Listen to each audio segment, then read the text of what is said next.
이번 특종을 들으시면 깜짝 놀라실 겁니다. 사진으로 먼저 보실까요? 뭐야? 뻥 뚫려 있는 거 아니야? 이게 뭐야? 뇌가 없잖아. 아니 저기가 지금 비어 있다는 거예요? 응. 아니 잘못 찍힌 거 아닙니까 혹시? 아닙니다. 1980년 영국 사우스 요크셔주 셰필드. 대학생 피터는 통증과 함께 머리가 부풀어 오르는 느낌을 받고 병원을 찾아 검사를 받았습니다. 그런데 뇌 CT를 촬영한 결과 피터의 담당이었던 로버 박사는 경악을 금치 못했는데요. 아니 뭐야? 아무것도 없잖아. 피터의 두개골에는 뇌가 아닌 뇌 척수액만 가득 차 있었던 겁니다. 자, 일반인의 뇌는 약 1.5kg 정도지만 피터의 뇌에는 약 300g 남짓의 뇌 척수액과 이를 감싸는 얇은 망만이 존재. 사실상 뇌가 없는 상태였는데요. 와. 자, 우측이 이제 정상적인 모습이고요. 꽉 차 있어야지. 왼쪽이 이제 피터의 사진인데 누가 보더라도 확연히 차이가 나죠. 이 놀라운 사실에 로버 박사는 피터와 비슷한 물뇌증 환자 600명의 뇌를 정밀 관찰을 했는데 그 결과 약 10%에 해당하는 환자들의 뇌에 95%가 없었다고 합니다. 로버 박사가 조사했던 뇌가 없는 환자들 중에 절반은 심각한 장애를 앓고 있었지만 나머지 절반은 지능지수 100이 넘는 정상범주에 해당했다고 하는데요. 특히나 피터는 IQ만 126! 심지어 수학과 우등생이었다고 합니다. 야 이게 말이 되는 거야? 그러면 저 얼마 안 남아있는 뇌의 밀도가 되게 높은가 보다. 자, 일부 뇌과학자들은 존 로버가 CT 사진을 잘못 해석한 것이라며 부정하기도 했지만 캐나다의 신경과학자 존 앤드류 아머는 장기의 신경세포가 뇌를 대신해 기억을 저장하는 겁니다. 라며 세포 기억사를 주장하기도 했는데요. 아직도 정확하게 밝혀지지 않은 뇌 미스터리. 인간의 잘못된 해석일까요? 아니면 풀리지 않는 인체 신비일까요? 1995년 미국 플로리다주. 마리앤 프랑크는 어느 날 교통사고를 당해 안타깝게도 시각장애인이 됐는데요. 그런데 21년의 세월이 흐른 2016년 프랑크는 정말 기적적으로 수술을 통해 잃었던 시력을 되찾게 됐습니다. 아 수술을 하셨구나. 21년 만에? 그렇습니다. 아 얼마나 감동이었을까. 그냥 각막 이식 수술을 받은 겁니까? 아닙니다. 시각장애인이었던 그녀가 받은 수술은 다름 아닌 척추 수술. 어느 날 집에서 넘어지며 목과 척추를 다친 프랑크는 통증 완화를 위해 척추 수술을 받았던 건데요. 척추 수술을 받았는데 눈이 떠졌다는 거예요? 그렇습니다. 아니, 눈하고 척추하고 관계가 아예 없잖아요. 너무 멀지 않나요? 자, 당시에 프랑크의 척추 수술을 집도했던 신경외과 의사 존 아프샤르 역시 그녀의 사례는 과학적으로는 쉽게 설명할 수 없는 기적이라고 밝히며 그 20년 전 사고로 동맥이 꼬였을 수도 있는데 제가 수술을 집도하던 중에 저도 모르게 그 동맥을 풀었을 수도 있습니다. 그렇게 혈류가 회복돼서 시력을 찾았을 가능성이 있습니다.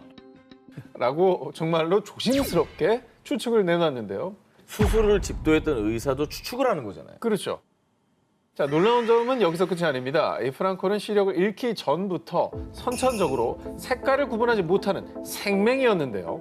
그런데 척추 수술 이후 시력을 되찾은 것은 물론 색깔까지 구분할 수 있게 된 겁니다. 희한하네. 생맹도 극복을 했네. 야, 이건 더 놀라워요. 척추 수술로. 생명이 불치병 아닌가? 생명은 그냥 그렇게 돼 있는 거죠. 그냥 그렇게 몸이. 돼 있는 거잖아요. 돌아오기 쉽지 아예 않죠. 구분을 못 하거든요. 저 이해를 못 하고 있잖아요. 추측만 하고. 근데 동맥 뭐 이렇게 풀다가 어디 혈자를 눌렀겠지. 그럼 팍! 갑자기 여기가 팍! 기와 혈을 팍! 지극히 제 전현무 씨의 개인 의견이라는. 완전 개인적인 의견. 원인은 알 수 없지만 분명히 척추 수술 이후 시력도 되찾고 생명도 치료된 프랑코. 21년 만에 딸의 얼굴을 마주하며 감동의 눈물을 멈출 수 없었다고 하는데요. 의학적으로 설명할 수 없는 기적을 마주한 여성. 앞으로는 사랑하는 사람들의 모습을 눈과 가슴에 담으시면서 소중한 나날을 보내기를 바랍니다. 2019년 영국 인버네스. 71세 여성 조 카메론은 남들과는 조금 다른 인생을 살고 있었습니다. 그녀는 어린 시절 어머머, 너 팔이 이상하게 매달려 있잖아. 에? 아니, 또 부러졌네? 롤러 스케이트를 타다가 팔이 부러졌던 그녀. 그런데 엄마가 부러진 팔이 이상하게 매달린 것을 발견하기 전까지 그녀는요, 골절 사실을 깨닫지 못했습니다. 아파 죽잖아요.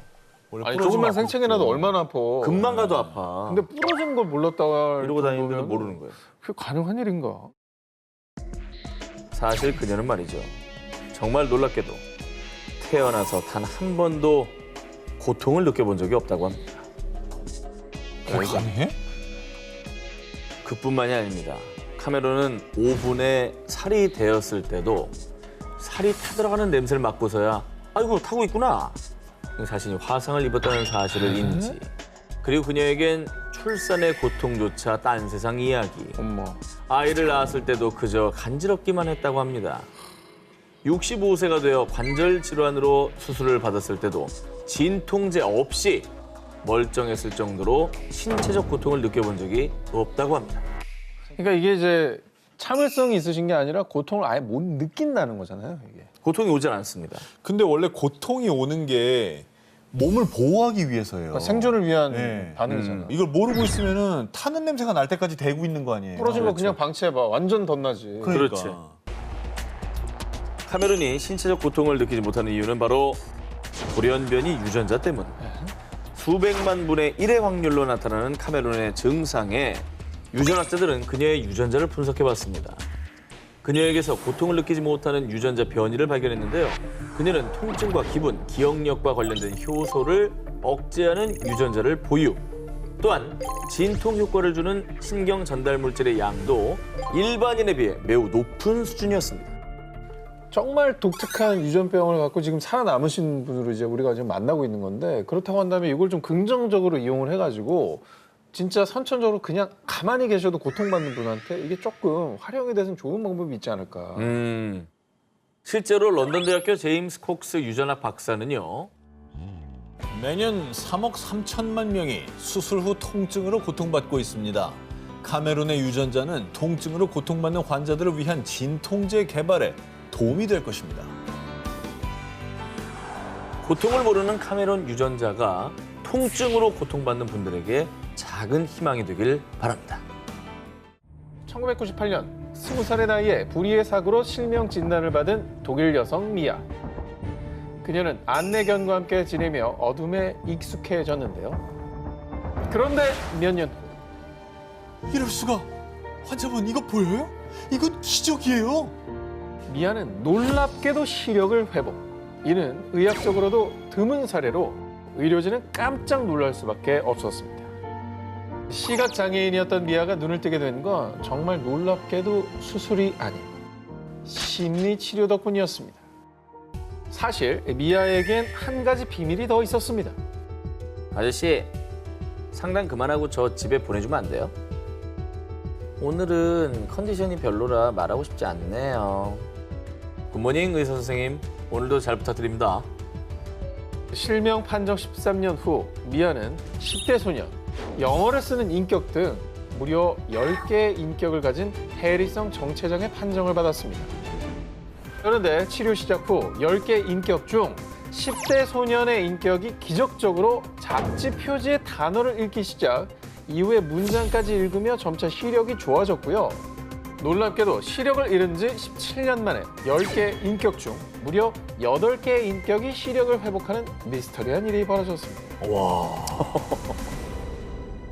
아니 의학적인 치료가 없이 눈을 뜬 것도 미스터리인데 다른 인격을 가졌다고 시력이 회복되는 것도 진짜 이상한 일이고 그리고 여러 가지 인격이 있는데 그중에 몇 개의 인격은 눈이 보이고 몇 개의 인격은 눈이 안 보이고 이것도 진짜 미스터리한 일이에요. 미아를 치료한 의사들의 발표한 논문에 따르면 그녀는 심리적으로 실명을 선택하는 시민성 실명이라고 밝혔는데요. 그러니까 정말 특이하게도 시력을 마치 스위치처럼 껐다, 켰다 할 수 있었던 겁니다. 이야, 야, 특이하다 진짜. 그동안에 이제 봐도 본 게 아니고 마음이 되게 중요하다는 얘기죠. 그러니까요. 예. 해리성 정체 장애 하면 저는 그 드라마 중에 지성 씨가 연기했던 그게 되게 많이 생각이 나는데 그런 역할이 이렇게 신체 기관에까지 영향을 준다는 거는 정말 신기하네요. 그러니까 마음만 바뀌는 게 아니라 신체 기관의 능력까지 이 바뀐다는 겁니다. 참 인간의 소울과 정신이 얼마나 중요한 겁니까 이게.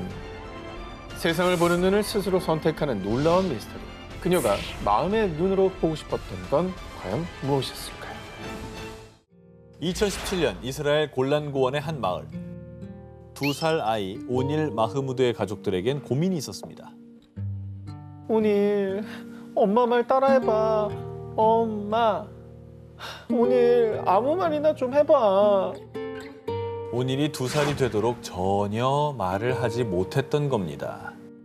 발달에 따라서 뭐 18개월 보통 지나면 이렇게 옹알이 같은 것도 하면서 쉬운 뭐 엄마 이 정도는 하거든요. 근데 2돌이 지날 때까지 말 한마디 못했다는 거 이거 좀 걱정이 될 만도 하죠. 정말 불행 중 다행으로 비록 알아들을 순 없지만 오닐은 점차 무언가 소리를 내기 시작했는데요. 옹알이 하는 겁니까 그러면? 다행이네요. 예. 그리고 드디어 말하기 시작한 오닐.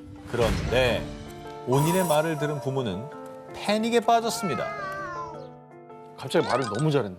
너무 어른스럽게 얘기한 거 아니야? 갑자기 여기 어머님 기침은 하셨습니까? 갑자기 막 그러는 거 아니야? 아니면 갑자기 왜 밥 안 주나? 배가 좀 고픈 것 같은데. 너무 건방진 거 아니에요? 2살짜리가? 말 한마디 못하던 오닐이 유창하게 뱉은 말은 바로 Here's me. Hi. What are you doing? It's wonderful. 에이? 이스라엘 국적으로 아랍어를 사용하는 부모 밑에서 자란 아이가 영어로 말을 하는 겁니다. 에이 말도 안 돼. 영어를 어떻게 해? 주변에서 저 얘기를 해주는 사람이 없었는데? 네. 갑자기? 네. 오닐의 가족들은 해외에 가본 적도 없고 영어는 전혀 사용하지 않고요. 오닐이 TV를 통해서 영어를 접했을 확률도 거의 없다고 합니다. 그런데도 불구하고 언어학자에 따르면 3살이 된 오닐은 묘하게도 영어권 가정에서 자란 3살 아이 수준의 영어를 구사했고요. See the smoke. The smoke? Where do you see the smoke? See it. Look, it's here. 반면 가족들이 사용하는 오닐의 모국어인 아랍어는 또래들보다 한참 부족한 수준이었습니다. 근데 이게 가르쳐 준 적도 없는데 저 모르던 언어를 이렇게 알 수가 있나? 그리고 모국어는 또 잘 못한다고 그러잖아요. 이처럼 기이한 오닐의 사연은 이스라엘의 현지 방송에 소개되며 엄청난 화제를 모았는데요. 그런데 더욱 미스터리한 건 언어학자들이 분석한 오닐의 말투는 런던 남부 파키스탄계 이민자의 억양. 나는 근데 이거는 진짜 누가 부활 이런 거 한 것 같아. 아 이거는 이해가 안 가잖아요. 그러니까, 갑자기 부활이요? 아니 그러니까 런던 남부 파키스탄계 어떤 분이 저 아이의 몸으로 부활을 한 거죠. 아니, 너무 먼데 그리고 지리적으로도 뭐 이렇게 인도 아니, 그쪽이잖아요. 뭐 부활이 뭐 마일리지 따져가면서 다닙니까? 영원히 어디서든 나올 수 있는 아니, 거지. 아니 부활을 어떻게 믿어? 아니 그럼 어떻게 설명할 거야? 아니, 설명은 나도 못하지. 못하면은 내 말을 믿어. 아 진짜. 그리고 일각에서는요. 오닐은 영어를 사용하던 파키스탄 남자의 영혼이 환생한 게 분명합니다. 내 말을 내가 연기해 주게. 오닐 가족과 그 지역민들은 환생과 윤회를 믿는 종교 드루즈 신자로요. 봐봐. 오닐이 전생에 영어를 사용했기 때문에 환생에서도 아랍어보다 영어로 먼저 말하는 것이라고 주장했습니다. 이제 하다 환생까지 나왔네요. 환생한 영혼 입장에서는 알아보기 어렵죠. 근데 영어 쓰던 사람이 아이 기정사실화하지 말라고 이걸. 전혀 배운 적 없는 영어로 말하는 아랍아이. 아이는 정말 누군가의 환생인 걸까요? 진실은 여전히 베일에 쌓여 있습니다. 2002년 미국 보스턴의 한 병원을 찾은 52세의 여성 카렌 키건. 의사는 그녀에게 신장 이식 수술이 필요하다고 진단했고요. 이에 키건의 남편 맥스와 새 아들이 신장 기증 가능 여부를 확인하기 위해 검사를 받았습니다. 그런데 이후 의사로부터 충격적인 이야기를 들은 키건. 검사를 하다가 발견한 건데 혹시 아드님이 친자가 아닌가요? 키건 씨의 DNA와 불일치해서요. 아, 말도 안 돼요. 두 아들 모두 내가 직접 배 아파서 낳은 내 친아들이라고요. 세 아들 중 두 아들이 그녀의 DNA와 일치하지 않는다는 말에 그녀는 황당함을 감추지 못했는데요. 의심부터 서겠지. 근데 이건 좀 이상한 게 아빠를 그렇게 얘기할 수 있지만 엄마가 다른 거는 아니 아이 바뀐 거 아니에요? 이제 이렇게 생각이 되는 거지. 병원에서 간호사의 실수로 이렇게 바뀌는 그냥 뭐 드라마 자이언트 이런 것처럼. 그래. 그런데 정말 미스터리한 건 두 아들의 DNA가 키건의 남편 맥스와는 일치했다는 겁니다. 이쯤 되면 그냥 DNA 검사가 뭐가 잘못된 건데. 이거는 그냥 검사할 때 오류였을 것 같은데. 오류겠지 그러면. 그래서 의료진이 다시 정밀 검사를 한 결과 일치하지 않았던 키건과 두 아들의 DNA가 이번엔 일치. 뭐야? 키건의 친자임을 확인할 수 있었습니다. 괜히 한 가정을 그냥 그래. 그때만 오만 만들 가지 뻔했죠. 생각을 다 하게 만들었잖아요. 아니 그 한 가정에 불화를 일으킨 거 아닙니까 지금? 자, 그런데요. 최초 검사와 이후 진행된 검사 결과 모두 오지는 없었습니다. 수차례 검사 결과 밝혀낸 충격적인 사실. 사실 키건은 키메라 증후군. 그리스 신화에 등장하는 머리는 사자, 몸통은 염소, 꼬리는 뱀으로 이루어진 괴물 키마이라처럼요. 그야말로 인간 키메라였던 겁니다. 키메라? 그런 게 있어요? 괴물이잖아. 그러니까 DNA 배열이 전혀 다른 두 가지 유전 조직이 몸 안에 공존한다는 거예요? 키메라가 한 몸에 다른 동물이 섞여 있는 생물인 네. 거잖아요. 그 뭐야? 그게 말이 돼? 키메라 증후군은 한 사람이 서로 다른 유전 형질, 즉 두 종류의 DNA를 갖고 있는 전 세계에서 100여 명밖에 안 될 정도로 아주 극히 드문 현상입니다. 키메라 증후군의 정확한 원인은 아직 밝혀지지 않았는데요. 당시 의료진들이 키건의 머리카락, 피부, 갑상선 등 신체 곳곳의 조직들을 검사한 결과 키건의 신체 내에서 전혀 다른 DNA들을 발견. 이 또 다른 DNA가 친자가 아닌 줄 알았던 두 아들의 DNA와 일치했던 겁니다. 이에 의학계에서는 키건의 어머니가 이란성 여자 쌍둥이를 임신했는데 임신 초기에 합쳐져서 하나의 태아로 자라났을 가능성이 있습니다. 그러니까 키건이 엄마 뱃속에 있을 당시 쌍둥이의 세포가 근육이 흡수되는 바람에 두 가지의 DNA를 갖고 태어난 게 아닐까 추측했는데요. 진짜 키메라인 거네 그러면? 인간 키메라. 인간 키메라, 인간과 인간 키메라인 거네. 가능한 거예요, 근데 과학적으로? 내 안에 또 다른 내가 존재하는 인간 키메라. 언제쯤 그 출생의 비밀을 밝힐 수 있을까요?